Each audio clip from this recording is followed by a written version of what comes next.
Dr. Goggin, Sunny from Feel Good Functional Medicine. Today I'm going to be talking about leaky gut as we continue our series with how your gut works and how can you take care of it. Leaky gut is so important. Why? Because leaky gut can create problems including digestive issues. It can give you can have symptoms such as gas, bloating, and problems with elimination, but it also, more importantly, can create symptoms outside of the body due to inflammation.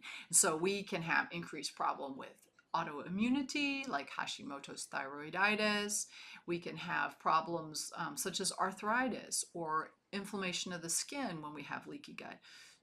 Most importantly, leaky gut can be helped by what you're eating. And so it makes it a very good target for us to try and help with food, because food is the first medicine. So let's dive right in here. Let's take a quick look at what a healthy gut looks like. You see the healthy gut on the left, leaky gut on the right. You'll see a couple obvious differences. Within the healthy gut, up at the top, you see a healthy microbiome, happy bacteria. The second layer is the mucin layer. It's a mucus layer that's protective. It provides nourishment both for the cells of the gut and for the microbiome. And then you see the wall, right? Now this is the best kind of wall. This is intact. The cells are close together on the left-hand side. They have strong, tight junctions, and they're able to keep out what needs to stay out and let in what needs to come in.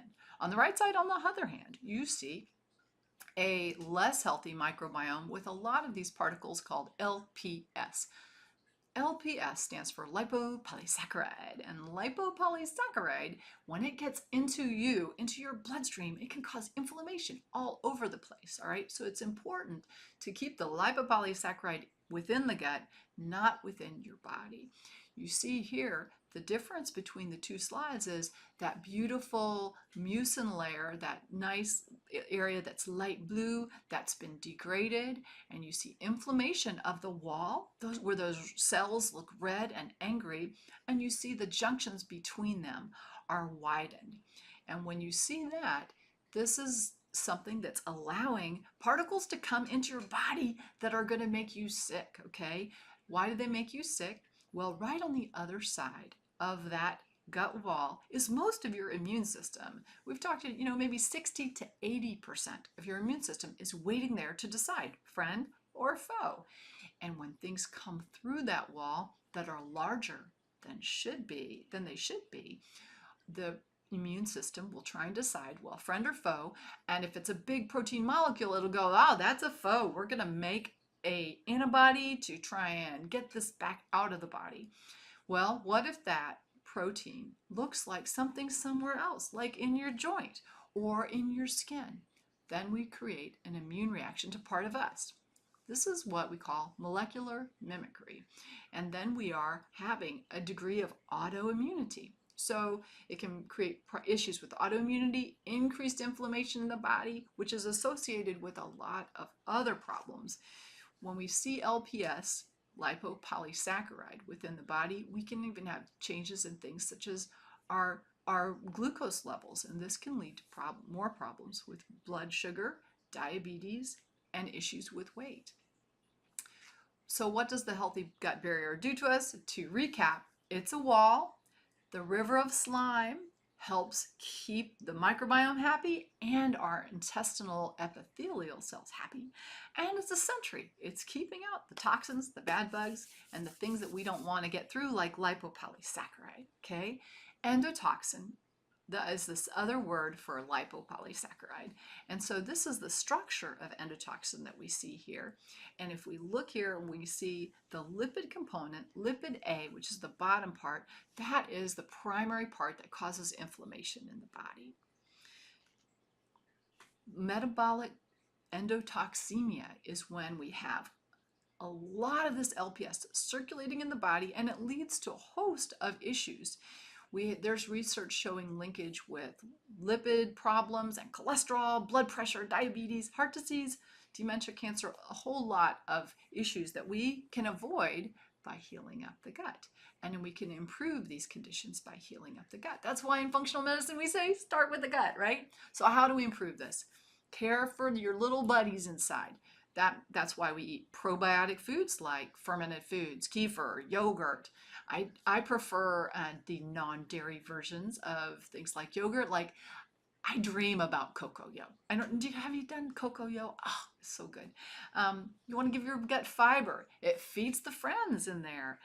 Vegetables, there's nobody that could not use a few more vegetables. We want color, we want onions, leeks, asparagus, artichoke. Add fiber to your diet. Those of you who've tried my breakfast yum yum know it has psyllium husk in it. You can sprinkle psyllium husk onto your breakfast. And we want to be sure that if you need probiotics, you get probiotics. And I'll tell you right now, there's a lot of research trying to figure out what probiotics people need. And I believe that in general, the jury about what is best is still out, and it is something that is going to be found to be very individualized. Different societies, different geographical areas are going to benefit from different bugs. There's so many factors that play into what probiotics work for you. We're still all as practitioners trying to figure that out. Immune globulins are another supplement that we sometimes utilize to help kind of mop up inflammation within the gut. And the other supplement we sometimes use, we use protein building blocks to help with the mucin surface so that we can rebuild up that slime layer and keep you protected. This is talking about those building blocks such as L-threonine, L-serine, L-cysteine, and proline. And these are things that we might temporarily add in to try and help you build back up that layer. Polyphenols come from colorful fruits and vegetables, and this is why we always say eat the rainbow.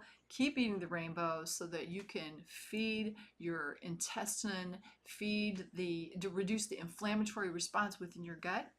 And then finally, this idea of giving some immune globulins to help with gut restoration is really important. So, in conclusion,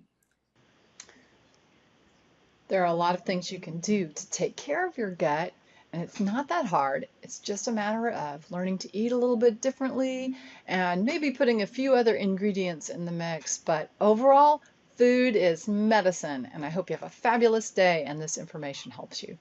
Take care. Bye.